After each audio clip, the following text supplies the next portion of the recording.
The transport shuttle's doors hissed open, and Laura Mitchell stepped onto the polished floors of Axiom 7 station. She carried a single bag over her shoulder and wore the standard gray uniform of a new cadet. Around her, dozens of alien species moved through the massive arrival hall. Some walked on two legs like her. Others floated. A few crawled along the walls with adhesive limbs. Laura had seen pictures of aliens before. Every human had. But seeing them in person was different. A towering creature with blue crystalline skin passed by, its footsteps echoing like chimes. A small green being zipped past on 4 legs, chittering to itself. Laura took a deep breath and followed the signs toward the Academy dormitories. The Galactic Defense Academy was famous across 1,000 worlds. It trained the best military officers in known space. Laura was one of only 5 humans accepted this year. Earth had joined the galactic community just 30 years ago. Humans were still the newcomers. Still proving themselves. She found her assigned room on the 3rd level. The door opened automatically when she pressed her palm to the scanner. Inside, the space was divided into 2 sections. One side was already occupied. Colorful fabrics hung from the walls, and the air smelled faintly of spice. A feline creature lounged on one of the beds. She had golden fur, pointed ears, and bright amber eyes. When she saw Laura, she sat up quickly and smiled, showing small sharp teeth. "You must be my roommate," the alien said in perfect standard. "I am Mira of the Nyrene people. Welcome." "Laura Mitchell," Laura said, setting her bag down. "From Earth." Myra's ears twitched with interest. "A human? I have heard stories about your world. They say it is very dangerous. Poisonous plants. Predatory animals. Extreme weather." Laura shrugged. "It's home." "You are much smaller than I expected," Mira said, tilting her head. "The stories make humans sound very fierce." Laura was used to this reaction. She stood at 5 feet 6 inches tall and weighed around 130 pounds. Most of the warrior species in the galaxy were much larger. The Vexnari averaged 8 feet. The Krothak were even bigger. Humans looked fragile by comparison. "We do okay," Laura said simply. Mira helped her unpack and explained how things worked at the academy. Classes started in the morning. Combat training happened in the afternoon. There were rules about respecting different species' customs and biological needs. The food synthesizers could make almost anything, but Mira warned that human preferences were still being added to the database. "One more thing," Mira said, her voice dropping lower. "Be careful around the Vexnari cadets. Especially Krix'tal. He is the champion of the combat arena. He thinks highly of himself and poorly of everyone else." "Noted," Laura said. The next morning, Laura attended her first classes. Galactic history. Stellar navigation. Weapons theory. The instructors were patient with her, understanding that humans were still learning. Laura took careful notes and asked few questions. In the afternoon, all cadets reported to the main training arena. It was an enormous circular space with a padded floor and observation galleries rising up on all sides. Hundreds of cadets were already there, stretching and warming up. Laura found a quiet corner and began her own warm-up routine. She rolled her shoulders, loosened her hips, and went through some basic movements. Her body remembered the patterns. She had trained in martial arts since she was 6 years old. Karate first, then taekwondo, then kickboxing, then judo. Her instructors on Earth had told her that combat skills might be useful in space. Now she understood why. A shadow fell across her. Laura looked up and up and up. The creature standing over her was massive. He had dark green scales, powerful legs, and arms thick with muscle. His head was vaguely reptilian with a prominent jaw and cold yellow eyes. He wore the red stripe of a senior cadet on his uniform. "You are the human," he said. His voice was deep and rough, like stones grinding together. "I am," Laura said calmly. "I am Krix'tal, first champion of this academy. I have defeated every challenger for 3 cycles." He crossed his arms and looked down at her with obvious amusement. "You are very small." "Yes," Laura agreed. "Humans are from a death world, they say. A dangerous planet. But you do not look dangerous." Krix'tal's mouth stretched into what might have been a smile. "You look soft. Weak. Like something that would break easily." Other cadets had stopped their training to watch. Laura could feel their eyes on her. She kept her expression neutral and her voice steady. "Looks can be deceiving," she said quietly. Krix'tal laughed. It was a harsh, barking sound. "Can they? Tell me, small human, what combat training does your species have? Do you learn to fight with honor like the Vexnari? Do you master energy weapons like the Krothak?" Or do you simply hide behind your Death World reputation and hope no one calls your bluff? Laura straightened up to her full height. She was still barely chest level to him. We have our methods. Methods? Krix'tal repeated mockingly. I have studied your species' military history. You fight with primitive kinetic weapons. Bullets and explosives. You barely have shield technology. You know nothing of real combat. In space, among civilized species, you are children playing at war. Mira appeared at Laura's side, her fur slightly puffed with agitation. Krix'tal, leave her alone. She just arrived. I am simply welcoming our new classmate, Krix'tal said with false pleasantness. Helping her understand how things work here. This is not Earth. This is not a primitive world where brute force matters. Here we value skill, technique, honor. He looked back at Laura. Things I doubt a human would understand. Laura met his gaze without flinching. She had dealt with bullies before. On Earth, in the tournament circuit, in the military qualification courses. They all thought the same way. They mistook silence for weakness. Calm for fear. Small size for inability. I understand more than you think, Laura said. Krix'tal snorted. Perhaps I will see you in the arena someday, little human. If you last that long. He turned and walked away, his heavy footsteps shaking the floor. The other cadets gradually returned to their training. Mira touched Laura's shoulder gently. Do not let him bother you. He treats everyone that way at first. I'm not bothered, Laura said truthfully. She watched Krix'tal across the arena. He was demonstrating a combat form for a group of younger cadets. His movements were powerful but slow. Ritualistic. He struck poses between techniques, displaying his strength. The other cadets watched with admiration. Laura recognized what she was seeing. It was ceremonial combat. Beautiful to watch but impractical in a real fight. Too much wasted motion. Too many telegraphed movements. Too much concern with looking impressive rather than being effective. She had seen the same thing in traditional martial arts demonstrations on Earth. They were art forms. Performance. Not actual fighting. Laura smiled slightly. Krix'tal had made a mistake today. He had shown her how he moved. How he thought. How he fought. And now she knew something he did not. She knew exactly how to beat him. The combat theory classroom was arranged in a circular amphitheater with the instructor's platform at the center. Laura sat in the middle rows, her data pad ready for notes. Cadets from dozens of species filled the seats around her. She recognized some from the training arena. Others were new faces, new forms, new ways of existing. Instructor Velmoth entered from a side door. He was a Quilleran, an insectoid species with a hard exoskeleton that gleamed under the lights. He moved on 6 legs with smooth precision. His mandibles clicked softly as he reached the center platform. Today we discuss the evolution of combat, Velmoth began. His voice had a strange musical quality, like wind chimes in a breeze. Every species develops methods of conflict.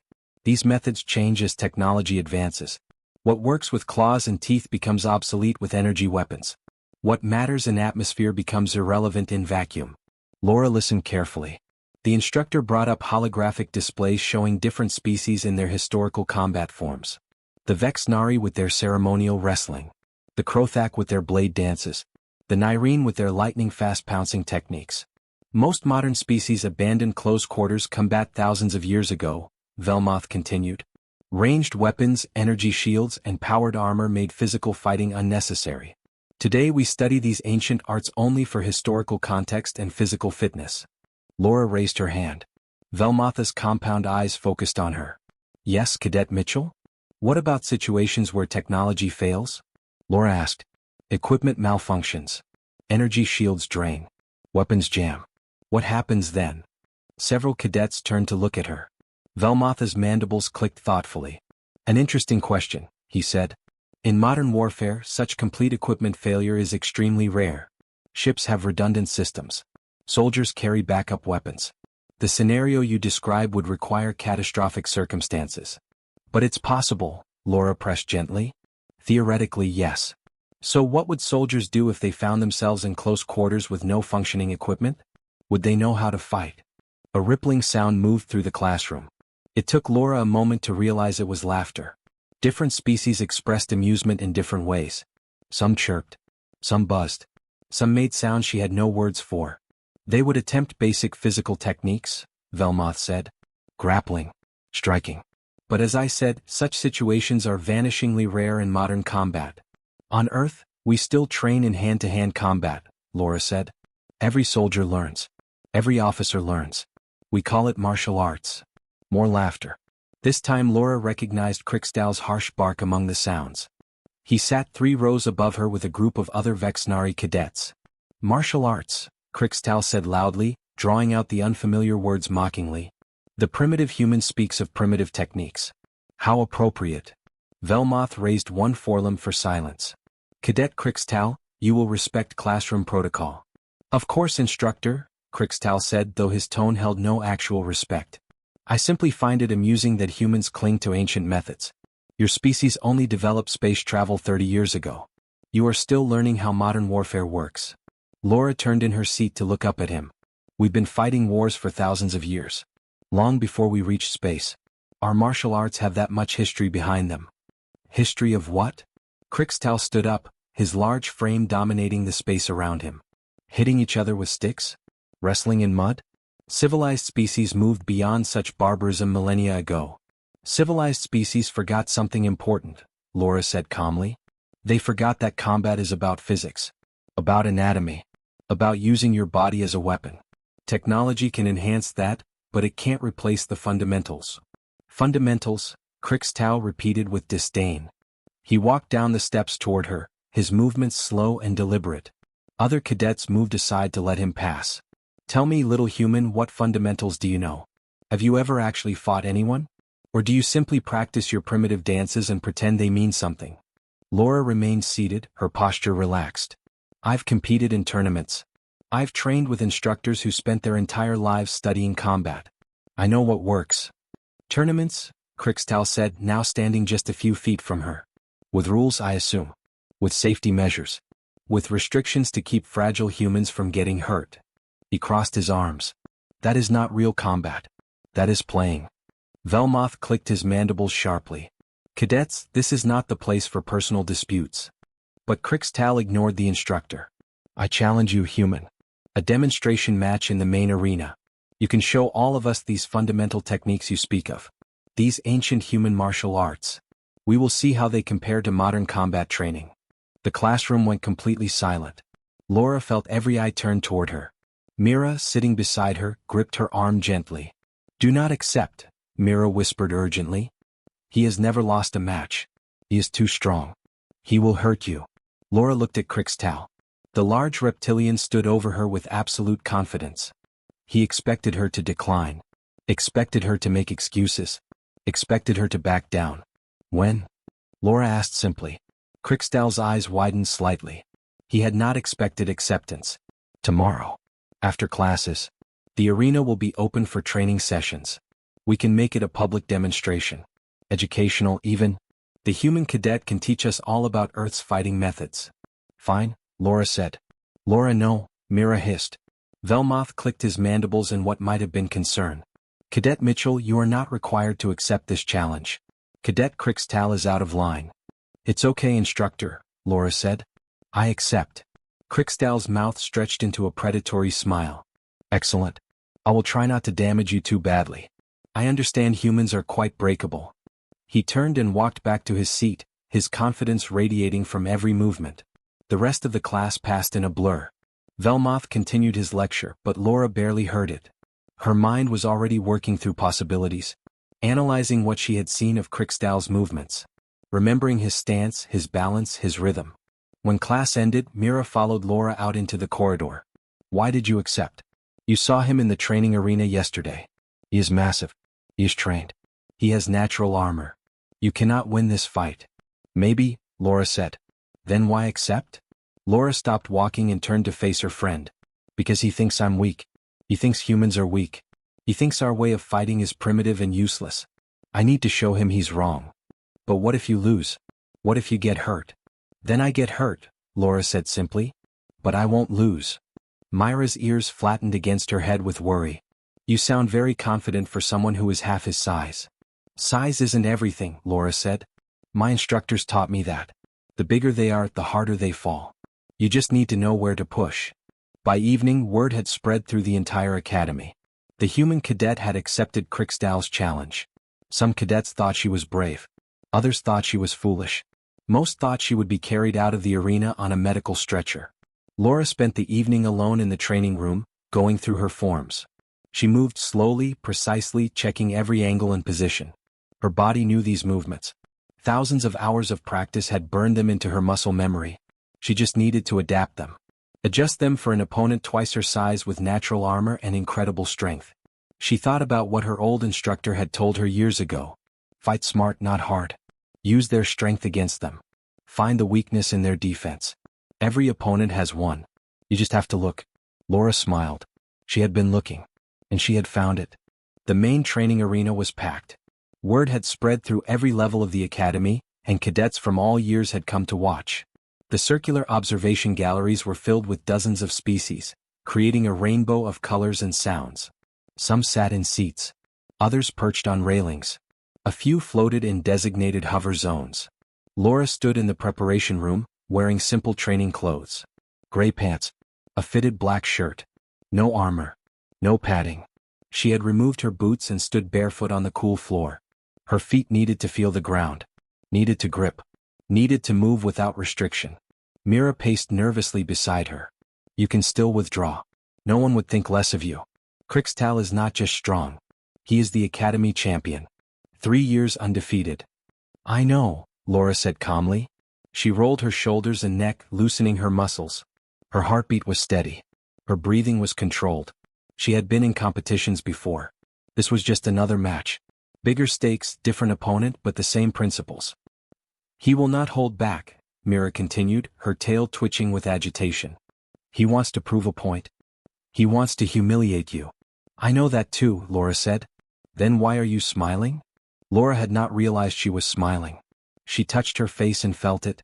Because he's already made his first mistake. What mistake? He thinks he knows how this will go. The door opened. An official stood there, a tall gray being with too many joints in its limbs. Cadet Mitchell. It is time. Laura walked through the doorway into the arena. The sound hit her immediately. Hundreds of voices in dozens of languages created a wall of noise. Some were cheering. Some were jeering.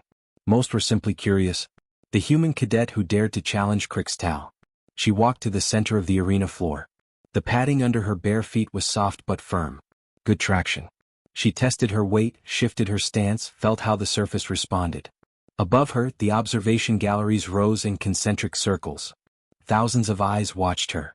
On the opposite side of the arena, a large door opened. Krix'tal emerged to thunderous applause. He wore ceremonial combat armor, polished and decorated with symbols of his victories. The armor covered his chest and shoulders but left his limbs free.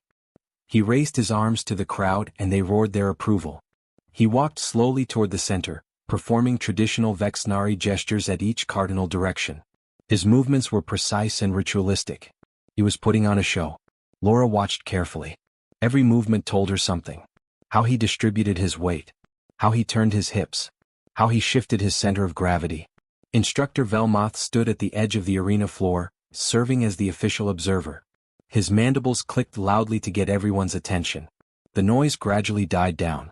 This is a demonstration match, Velmoth announced, his voice amplified throughout the arena. Academy rules apply. No lethal techniques. No strikes to vital organs. The match ends when one participant yields or is unable to continue. He looked at both of them. Do you both understand? I understand, Krix'tal said loudly. I understand, Laura said quietly. Then take your positions. Krix'tal moved into a wide stance, his armored chest facing Laura. His arms came up in a classical Vexnari guard position, high and broad. It looked impressive. It looked powerful. It left his entire lower body exposed. Laura took a simple fighting stance. Feet shoulder-width apart. Knees slightly bent. Hands up but relaxed. Weight balanced evenly. She looked tiny compared to Krix'tal. A child facing an adult. Begin, Velmoth said. Krix'tal did not attack immediately. He circled slowly, his movements formal and measured. This was part of Vexnari combat tradition. The warriors demonstrated their form before engaging. Showed their strength. Built anticipation. Laura did not circle. She pivoted in place, keeping him in front of her. Her feet barely moved. She was a fixed point and he was orbiting her. Come now, little human, Krix'tal called out. Show us these ancient martial arts you are so proud of. Show us Earth's fighting techniques. Laura did not respond. She watched his feet, watched his shoulders, watched how he shifted his weight before each step. He was predictable. His ceremonial training had made him predictable. Krix'tal grew impatient. He stepped forward and threw a straight punch. It was a powerful strike, his fist the size of Laura's head. But it was slow. Telegraphed. He pulled his arm back before striking, advertising his intention. Laura moved. Not backward. Not away. She shifted 3 inches to the left. The punch passed by her face close enough that she felt the air move. The crowd gasped. Krix'tal threw another punch with his other arm. Laura swayed right. Then another. She ducked. Another. She stepped back just far enough. The crowd's noise changed. Surprise mixed with the anticipation. The human was not getting hit.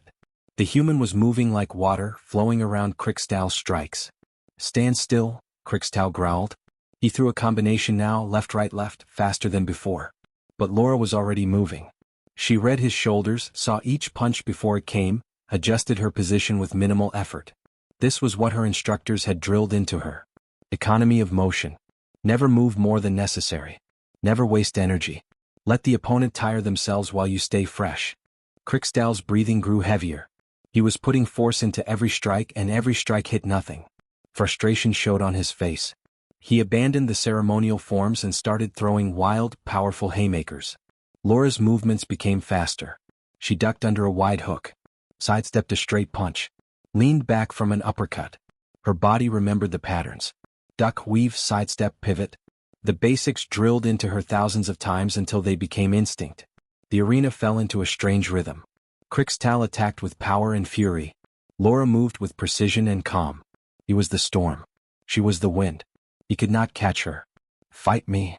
Krix'tal roared. He stopped punching and charged forward, trying to tackle her to the ground. His arms spread wide to grab her. Laura dropped low, far lower than his arms could reach.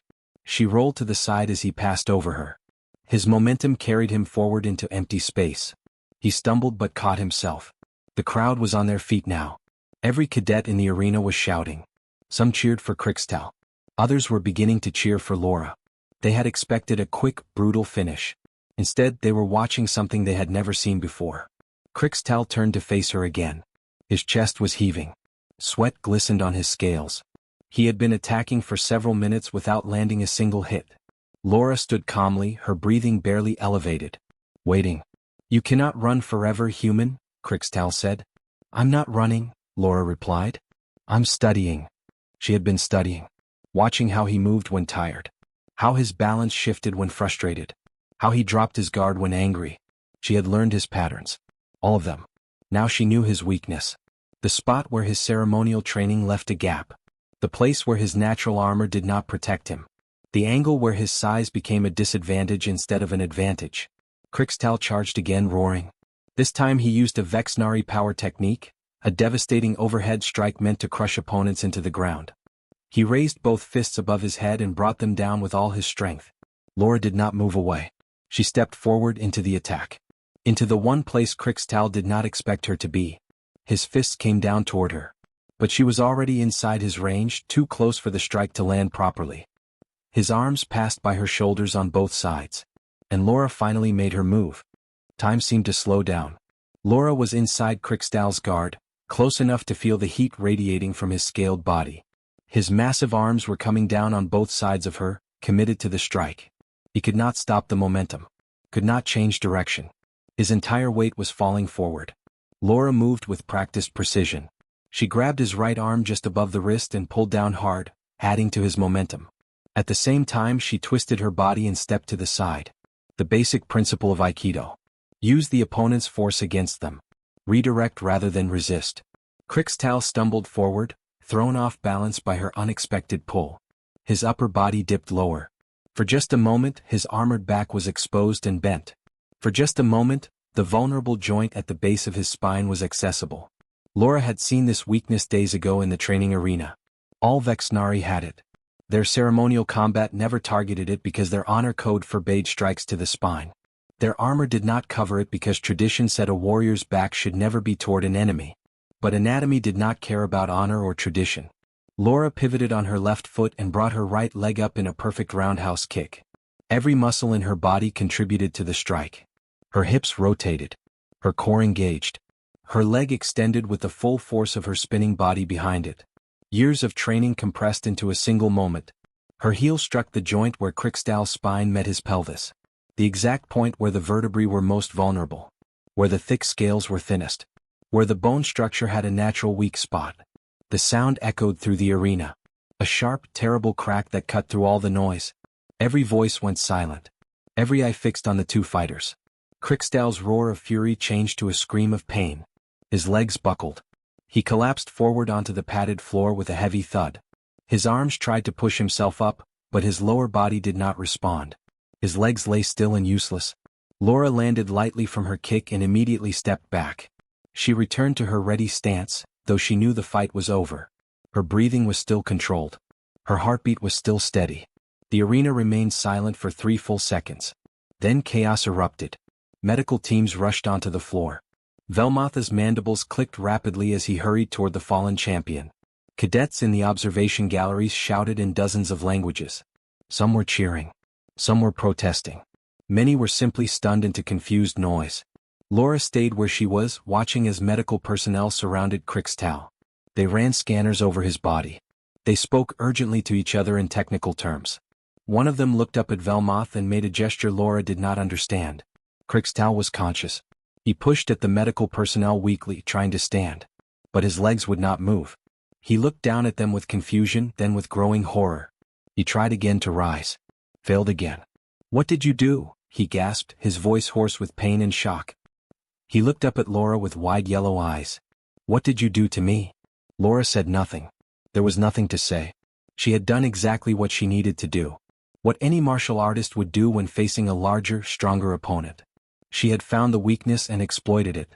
Medical personnel brought an anti-gravity stretcher. They carefully loaded Krix'tal onto it, stabilizing his spine. He continued staring at Laura as they lifted him. Not with anger now. With something else. Fear maybe. Or understanding. Velmoth approached Laura slowly. His compound eyes studied her with new intensity. "That technique," he said quietly. "That strike. You targeted his spine deliberately." "Yes," Laura said. "You knew that was his weak point." "Yes. The Vexnari never strike there in their combat forms. It is against their code." "I know," Laura said. "But I'm not Vexnari. I'm human." Velmotha's mandibles clicked in a pattern Laura was beginning to recognize as thoughtfulness. "No, you are not." He looked at the stretcher carrying Krix'tal away. "His spine is fractured. The medical team will heal it. He will walk again in a few days. But I suspect his pride will take much longer to recover." "I didn't mean to hurt him that badly," Laura said. "I just needed to end the fight." "You used necessary force," Velmoth said. "No more, no less. That is what combat is. Not ceremony. Not honor displays. Combat is about achieving your objective as efficiently as possible." He paused. "I have taught combat theory for 20 years. I thought I understood historical fighting methods. But I have never seen anything like what you just did." The observation galleries were still loud with discussion.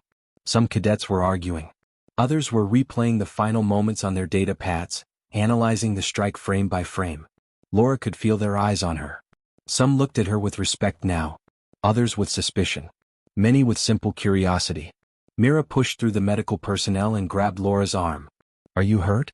Did he hit you?" "No," Laura said. "I'm fine." "You are not fine. You just fought the Academy champion and won. Nothing about this is fine." Myra's ears were flat against her head, but her amber eyes were bright. "I have never seen anyone move like that. You were so fast. So precise. How did you do it?" "Training," Laura said simply. "Lots and lots of training." Commander Thalrek entered the arena from an upper entrance. He was a Krothak, a species known for their military leadership. He had 4 arms and slate-gray skin marked with old battle scars. His presence commanded immediate silence. Even the loudest cadet stopped talking. He descended the stairs to the arena floor slowly. His multiple eyes fixed on Laura as he approached. She stood at attention, unsure what to expect. Had she broken rules? Would she be punished for injuring another cadet? Thalrek stopped a few feet from her. He was tall but not as massive as Krix'tal had been. His expression was unreadable. "Cadet Mitchell," he said. His voice was deep and measured. You will report to my office in 1 hour. Yes, Commander, Laura said. Thalrek looked at the spot where Krix'tal had fallen. Then back at Laura. Bring your training records. I want to understand what I just witnessed. He turned and walked away without another word. The crowd began to disperse. Cadets filed out of the observation galleries, their voices filling the corridors. Laura could hear fragments of conversation in different languages. The human. The kick. Did you see? Impossible. Amazing. Terrifying. Velmoth remained beside her. You should know, he said quietly, what you did today will change things. For you. For the other human cadets. For how this academy thinks about combat. I just want to fight, Laura said. No, Velmoth said. You did something much more significant than that. You showed us that we forgot something important. Something we lost when we stopped fighting each other and started fighting with technology. His mandibles clicked softly. You reminded us that the body itself can be a weapon. A very dangerous weapon. Laura looked at her hands. They were not even bruised. She had won without taking a single hit. Without even using her full arsenal of techniques. Just one strike placed perfectly. My instructors would be proud, she said softly. They should be, Velmoth said. Now go. Prepare for your meeting with the commander. I suspect he has questions. Many questions. Laura stood outside Commander Thalrek's office, her training records loaded on a data pad. The corridor was quiet. Most cadets were at evening meal or in their dormitories. She had spent the past hour reviewing what she would say, how she would explain, how she would justify what she had done. The door opened before she could press the chime. Commander Thalrek stood in the doorway, all four of his arms crossed in a posture she could not read. Enter, he said simply. The office was larger than Laura expected. One wall displayed a star map with marked battle sites. Another showed commendations and awards from various galactic conflicts. The desk was made of dark metal and covered with data screens. Behind it, a large window looked out at the stars. Thalrek gestured to a chair. Laura sat. He moved around his desk but did not sit. Instead, he stood looking out the window, his back to her. I have reviewed the arena recordings, he said. Multiple angles. Slowed down. Analyzed frame by frame. He turned to face her. I have also spoken with the medical team treating Cadet Krix'tal. His spine is healing. He will make a full recovery. But the doctors say another centimeter in any direction and the damage would have been permanent. Laura's stomach tightened. I didn't mean to. Thalrek raised one hand. I know you did not. The strike was precise. Controlled. You knew exactly what you were doing and exactly how much force to apply. He leaned against his desk. That is what disturbs me. That level of precision requires extensive training. So I ask you, Cadet Mitchell, where did you learn to fight like that? Laura held up the data pad. My records are here. I started martial arts training at age 6. Karate first, then taekwondo, kickboxing, judo and some Brazilian jiu-jitsu. I competed in regional and national tournaments. I earned black belts in 3 disciplines before joining Earth's military. Black belts? Thalrek repeated. Explain this term. It means mastery level. Years of dedicated practice. Testing. Sparring. Learning not just techniques but principles. How bodies move. How joints bend. How force transfers through bone and muscle. Thalrek took the data pad and scrolled through it. His 4 eyes moved rapidly across the screen. You have been training for 16 years. More than half your life. He looked up at her. What? Earth has modern weapons. Energy rifles. Tactical armor. Why spend so much time learning to fight with your body? Because weapons can fail, Laura said. Equipment can malfunction. Situations can force you into close quarters. And because martial arts teach more than fighting. They teach discipline. Control. Awareness. How to read an opponent. How to stay calm under pressure. And how to break someone's spine with a single kick. That too, Laura admitted. Thalrek set down the data pad. He walked to the star map and touched a point in space. I have commanded soldiers for 32 years. I have fought in 6 major conflicts across 4 systems. I have seen every species' combat methods. The Vexnari with their strength. The Nyrene with their speed. The Krothak with our coordination. He turned back to Laura. But I have never seen anything like what you did today. It's not that special, Laura said. Any trained martial artist could do the same. That is my point, Thalrek said quietly. Any trained human. But we did not know humans trained like this. We thought you were simply another species learning modern warfare. We did not realize you brought something else with you. He returned to his desk and pulled up a holographic display. It showed human history. Battles. Wars. Conflicts spanning thousands of years. I did research after the match, Thalrek said. Human military history goes back 10,000 years. You have been fighting each other constantly. Wars between nations. Between cities. Between tribes. You developed weapons, yes, but you also developed hand-to-hand combat systems. Hundreds of them. Each refined over centuries. Laura nodded. Martial arts evolved because they had to. The ones that didn't work got people killed. The ones that did work survived and improved. Generation after generation of fighters testing and refining techniques. Most species stopped this evolution thousands of years ago, Thalrek said. We developed energy weapons and shields. Physical combat became ceremonial. Traditional. We preserved the forms but lost the function. He looked directly at her with all four eyes. You humans never stopped. You kept fighting. Kept improving. Kept learning how to use your bodies as weapons. We're good at adapting, Laura said. You are good at surviving, Thalrek corrected. Your planet forced you to be. Predators. Diseases. Harsh climates.